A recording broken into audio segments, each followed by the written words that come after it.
ಬೀದರ್ ಜಿಲ್ಲೆಯ ಬಾಲ್ಕಿ ತಾಲೂಕಿನ Siddeshwara railway crossing ಬಳಿ ನಿಂತಿದ್ದ ಲಾರಿಗೆ ರೈಲು ಡಿಕ್ಕಿ ಹೊಡೆದ ಪರಿಣಾಮ ದೊಡ್ಡ ಅನಾಹುತವನ್ನು ತಪ್ಪಿದಂತಾಗಿದೆ. ರೈಲು ಬರೋ ಮುಂಚೆ ರೈಲು ಹಳಿಯ ಮುಂದೆ ಕೆಟ್ಟು ನಿಂತ ಟೆಂಪೋ ನಿಂತಿತು.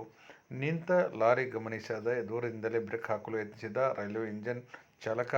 ಆದರೂ ಸಹ ಲಾರಿಗೆ ಡಿಕ್ಕಿಯ ನಂತರ ರೈಲು ದೂರದಿಂದಲೇ ಬ್ರೇಕ್ ಹಾಕುತ್ತಾ ಸಾಕಷ್ಟು ನಿಧಾನದ ಪ್ರಯತ್ನ ಪಟ್ಟಿದ್ದಾನೆ. ಇದರಿಂದ ದೊಡ್ಡ ದುರಂತ ತಪ್ಪಿದೆ.